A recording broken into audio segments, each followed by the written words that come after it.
By summer 1214, the once mighty Jin Empire was humbled. Genghis Khan had forced the Jin to submit to his armies after a long siege of their capital city, Zhongdu. In June 1214, as Genghis Khan was recuperating at Doulan, the Jin Emperor Xuanzong and his court fled Zhongdu for the southern capital, Kaifeng, protected by the Yellow River in territories largely untouched by Mongol armies. During the emperor's flight, his mistrust of the Khitans in his retinue led to an attempt to take their horses. The Khitans instead fled to Genghis and told him of the emperor's flight. Furious at this seeming betrayal of the peace terms, the great Khan raised his armies to return to China. Word of the emperor's flight to Kaifeng led to a massive increase in desertions to the Mongols and a weakening of already tenuous Jin control north of the Yellow River.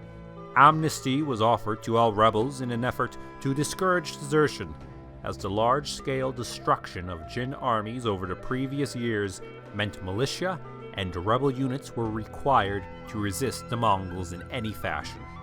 That summer, the commanders in Zhongdu made valiant efforts, even retaking Tongqing, the eastern capital. But it was clear that Jin control was unraveling. In the Shantung Peninsula, uprisings were continuous, with one rebel declaring himself emperor. He was killed 3 months into his brief reign. Much of Manchuria had already been lost in a Khitan uprising and declaration of a new Liao Empire, and an effort to retake this territory by a Jurchen general, Wan Nu, was defeated, which led to Wan Nu deserting and declaring his own kingdom on the border with Korea in 1214. This was, of course, made worse by the return of Mongolian armies in November 1214. Mughali took a force to the Liaodong Peninsula, while Samuka of the Saljut and the Khitan Shimo Mengan reinvested Zhongdu with 50,000 troops, mainly Khitans. Unlike the previous siege, which had tried to force the city, Samuka and Mengan focused on a stranglehold, intent on starving Zhongdu into submission. In January 1215, Genghis Khan returned to China, taking towns to the north of Zhongdu. In March, Genghis sent an emissary to Kaifeng to find out terms for submission, but a messenger from Chengdu had gotten there first and encouraged the emperor to not seek peace. Inspired by the bravery of everyone except himself, Xuanzong sent 2 armies to relieve Zhongdu, bringing much-needed food supplies. Both armies were destroyed, and the supplies captured by the Mongols. The Mongol campaigns of the last few years had devastated the land around Zhongdu, which had begun to make it difficult for even the Mongols to find food.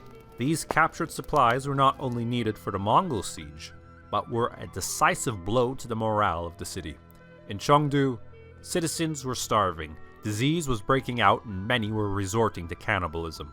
The 2 senior Jin commanders had an intense argument over how to react to this situation.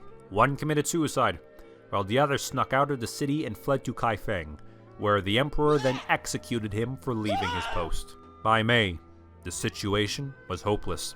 Genghis returned to take towns at will, while the Jurchen homeland in Manchuria had been effectively lost to the Jin forever. Zhongdu was isolated and clearly doomed. 60,000 virgins are said to have thrown themselves from the walls of the city rather than face the Mongol soldiers. It was not a question of if the city would fall, but when.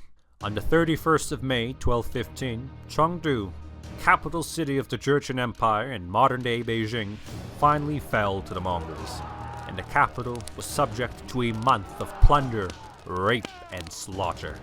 Months of pent-up anger at being stuck outside of the walls of the city, watching their comrades fall to disease, and the missiles of the defenders had left the Mongols with no interest in mercy.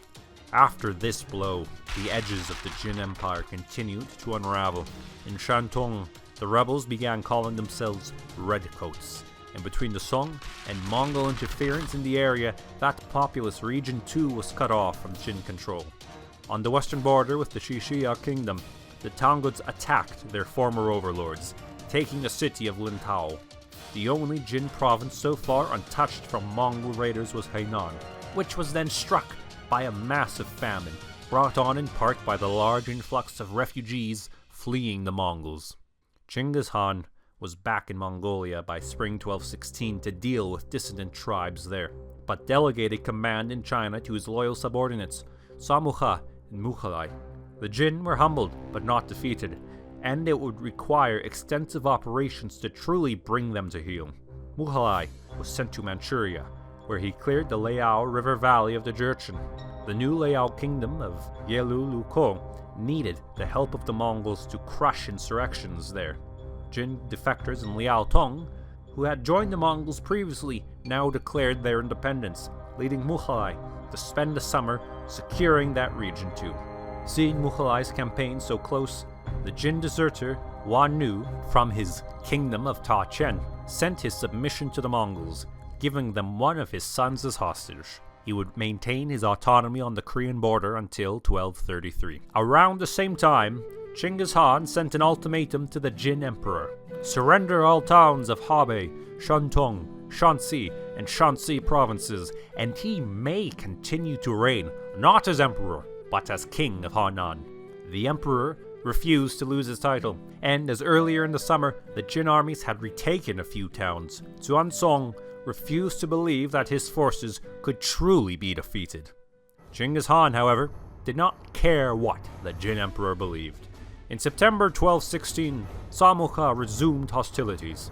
He politely asked the permission of the Tangut to cross their territory, which they granted, and even supplied the Mongols with 30,000 Tangut horsemen.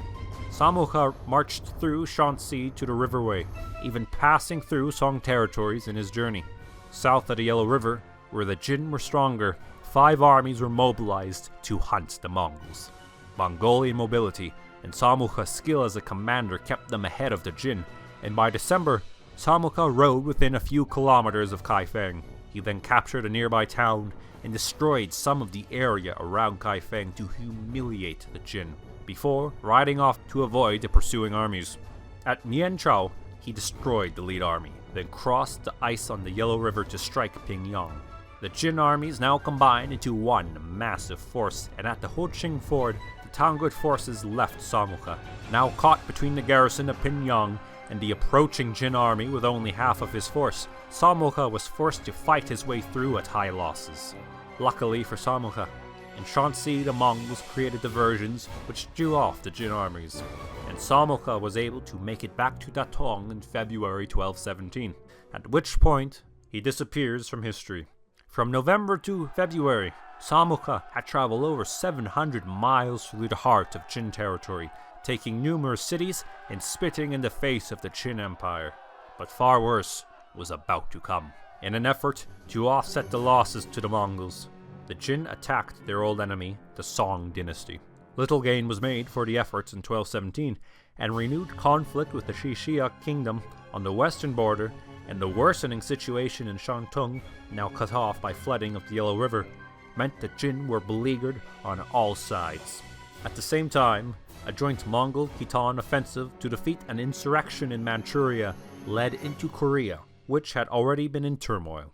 Taking advantage of this brief power vacuum brought the peninsula under Mongol control until 1223. In 1217, events in Central Asia were to draw Genghis Khan's attention west, which will be examined in detail later. With his attention being drawn away from China, Genghis ordered Mukhalai to Mongolia.